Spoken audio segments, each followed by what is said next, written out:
CMCIM, honored students, staff, and guests. It is great to be here today on Coast Salish territory. We acknowledge the Coast Salish territory and the peoples from this land. Esquimalt, Songhees Nations, Beach Bay, Chiana Nation, Souk Nation, and our new channel friends, the Pachetet Nation.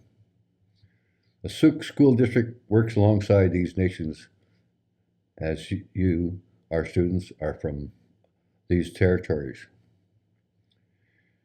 We gather today for the Remembrance of Day 2020. This year is a little bit different than usual as we are meeting virtually. I wish I could see you face to face, but thankfully, we still can remember this important day together. In World War I, World War II, there were many Aboriginal people that fought alongside with Canadian troops.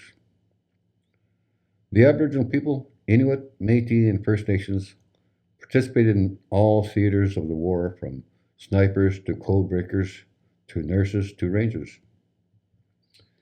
They served proudly in order to preserve our treaties with the British. First Nations continue to contribute in many theaters now today. My uncles enlisted in the armed forces during World War II. Because they enlisted, they lost their status. Fought with Indian Affairs for 10 to 15 years before they could get their status back. It is quite a thing that we were denied benefits even though they were war veterans. My dad was a ranger. He used to patrol the waters out here on the coast. So we have a long history of participation in world conflicts. Today I recognize everyone that contributed to keep our families safe. Even those who stayed home, such as many women who worked in manufacturing plants and supported the war efforts.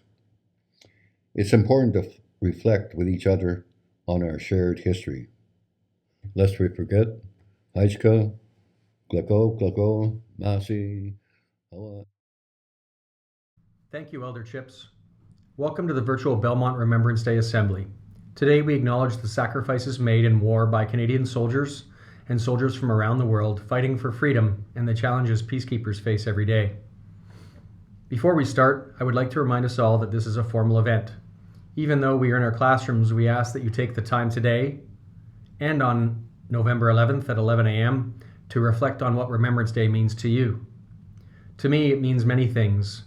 Both my father and my grandfather served, and my grandfather was actually a prisoner of war in Germany.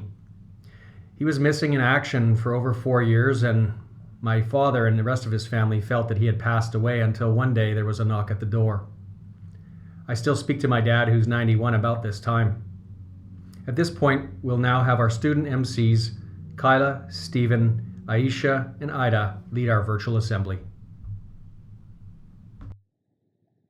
The freedoms that we enjoy today exist because of a generation of Canadians, just as the generation before them answered the call to defeat tyranny, and today again a new generation doing the same. Canadian Armed Force members are deployed at ships at sea, advising combatants in war-torn countries, and providing air support and patrols around the world. The 11th day of the 11th month. This is Remembrance Day in Canada. We would normally gather at cenotaphs and memorials in more than 6,200 municipalities, cities, towns, and villages throughout our country. This year, there are several virtual Remembrance Day ceremonies that will allow us to take personal moments on November 11th to honor the many Canadian service personnel who have died in combat and in missions throughout the world. We will now have O Canada performed by the Royal Canadian Artillery Band in Edmonton, Alberta. O Canada, our home and native land, true patriot love in all of us command.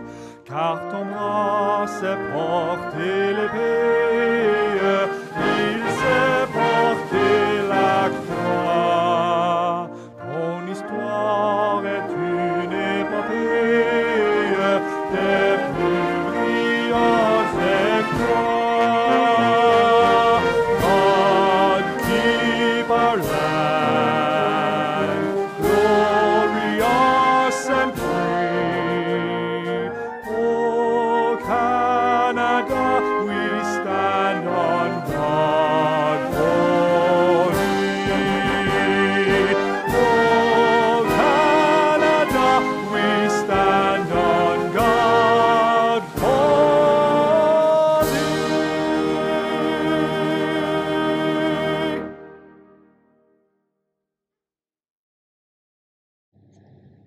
Canadians remember those who paid the supreme sacrifice in many ways. But what should Remembrance Day mean to you today? Perhaps the most important thing to remember is that many of those who were killed were not much older than all of us here at Belmont. In fact, some were the same age as us, even though the minimal age of enlistment was 18 years old. Some of these men and women left high school and university classes to fly warplanes while still in their teens. Others stormed the beaches of Sicily and France or fought in the Battle of the Atlantic. Many of them didn't reach the age of 21 before they were killed in action, but their plans for the future were as bright as ours. They left the excitement and promise of graduation, of sharing more good time at home with friends, to serve our country. The war turned their world upside down more than once in the last 100 years. Generations of Canadians were thrust into massive conflicts which threatened their way of life. Thousands volunteered to serve in Canada's military, becoming sailors, soldiers, and Air Force personnel. They knew going to that enlisting would probably put their lives at risk, but they went ahead anyways. The year 2020 marks the 75th anniversary of the end of the Second World War. Within hours of Britain's declaration of war against Germany on September 3, 1939, a Nazi submarine torpedoed the ship SS Athenia, a passenger liner bound for Montreal from London. Among the 112 victims are Canada's first casualties of the Second World War. The sinking sets the stage for the Battle of the Atlantic, a grueling 6-year struggle for the survival of Britain, the liberation of Europe, and to help supply the Soviet Union. Canada and the colony of Newfoundland played crucial roles in protecting, operating, and supplying Allied convoys. Rapid expansion of Canada's Navy, Merchant, Marine, and Air Force bolster this lifeline. Everything necessary for the war in Europe must arrive by ship. During the Second World War, more than 1 million Canadians, including 50,000 women, served in the military on the ground, at sea, or in the skies throughout the conflict. Millions more men, women, and children enthusiastically added their efforts on the home front. Canadians were also hailed as heroes by the Dutch for liberating the Netherlands from nearly 5 years of famine and Nazi oppression. The end of the Second World War culminated the two major events: Victory in Europe, or VE Day, on May 8th of 1945, and Victory over Japan, or VJ Day, on August 15th of 1945. As the war came to an end, Canada's military personnel in Asia began coming home, including more than 1,400 Canadians who had survived internment in Japanese prisoner of war camps since the disastrous Battle of Hong Kong in 1941. For Japanese Canadians who were targeted by racist government policies, the end of hostilities did not bring immediate relief. Nearly 4,000 would be deported to war-torn Japan, while thousands more faced the difficult task of rebuilding their lives shattered after their relocation to internment camps and confiscation of their possessions. For many Canadians, both civilian and returning veterans, a new optimism emerges, but others face a long road to recovery and healing. The story of Indigenous service in the First and Second World Wars, the Korean War, and later Canadian Armed Forces efforts is a proud one. While exact numbers are elusive, it has been estimated that as many as 12,000 First Nations, Métis, and Inuit people served in the great conflicts of the 20th century, with at least 500 of Indigenous Armed Force members sadly losing their lives. This rich heritage has been recognized in many ways. The names given to several Royal Canadian Navy ships over the years, like HMCS Iroquois, Cayuga, and Huron, are just one indication of our country's lasting respect for the contributions of Indigenous peoples. This long tradition of military service is also commemorated with the striking National Aboriginal Veterans Monument in Ottawa. Remembrance ceremonies are held at this special monument, including on Indigenous Veterans Day, which is observed each year on November 8th. Today, most of us have been exposed to conflict or reports of conflict. The war in Afghanistan and Canada's involvement there has come alive on our TV screens and throughout the internet. The results of warfare are easily seen, but what's often missing in the storyline is how Canada has filled an important role there, providing security and helping with nation-building initiatives. It is also important to remember Canadian contributions in the former Yugoslavia, Rwanda, the Gulf War, and other conflicts around the world. Even under COVID-19 restrictions, the Canadian Armed Forces personnel are currently deployed in the Caribbean, Central Europe, Eastern Europe, Central Africa, and across Canada supporting various operations. Remembrance Day is the time to honor those who served and those who paid the supreme sacrifice. It also gives us the opportunity to reflect on how we feel if our whole pattern of life was threatened. Would we have the courage to do what our parents, aunts, and uncles and grandparents did? This is why it is important to wear the poppy and to relate to those who left their homes, loved ones, and friends to fight for Canada, and to remember those who are serving today.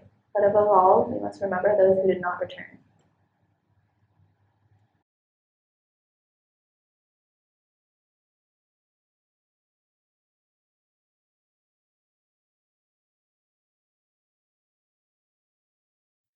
Hello, I'm Officer Cadet Jeffrey Corney from the Royal Military College of Canada in Kingston, Ontario.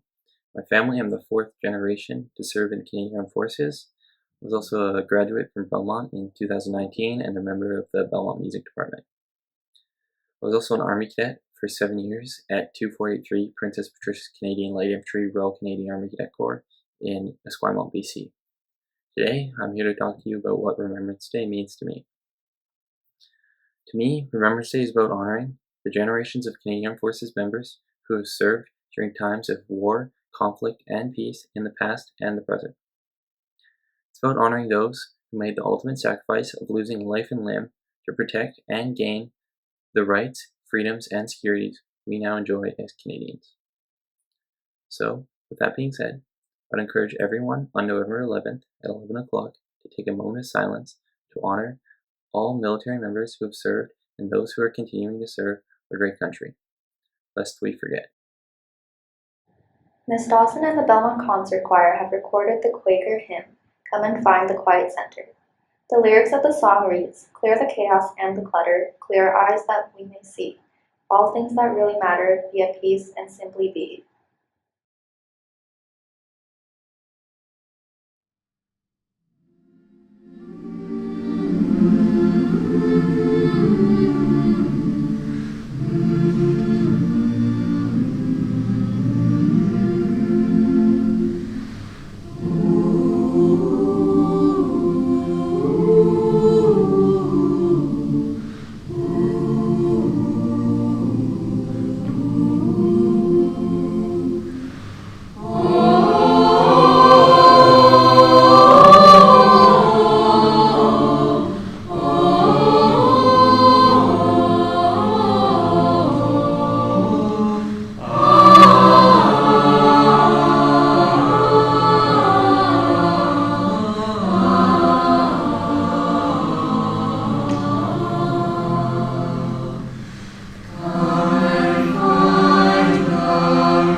At the Royal Canadian Legion, one of their primary goals is fostering remembrance. Thanks to the long-standing tradition of the annual literary and poster contest, the youth of Canada have been able to help promote not only the National Remembrance Day service, but also the act of honoring our military heritage. A Handful of Poems is a poem written by student Roman Jeverick of Northeast Kings Education Center in Kenville, Nova Scotia. Roman's work was chosen as a winner in the 2020 literary contest from the Royal Canadian Legion. In this silence, November's red falls on gray. Your words give me life that war took away. A handful of poems, all lovingly crafted, the true meaning of remembrance with each line that you drafted. You sought our stories, learned veterans' tears carry truth. Your words found new wisdom, but held the beauty of youth. Mentored with pride, Legion Branch 73, a precious connection that brought you to me. Time is relentless, at memories it grasps, but your words of remembrance make present the past. You wrote of soldiers' prayers and obligation, how what we did defined a nation. Our sacrifice on freedom's altar, what would have been lost if we had faltered. Of bells of peace and chapters ended, among poppies and larks, what we defended. Of how a single poppy can leave its mark, how I fought my fear, how I met the dark. I pray that time does not break our bond, for if it does, then I am gone. In this silence, November's red falls on gray. Your words give me life that war took away. Now we will have grade 12 student Alexa Baldwin sound the last post, which will be followed by 2 minutes of silence. The lament on the bagpipes, then Alexa will sound the rouse.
Thank you for joining us today in remembering our fallen sailors, soldiers, and aircrew.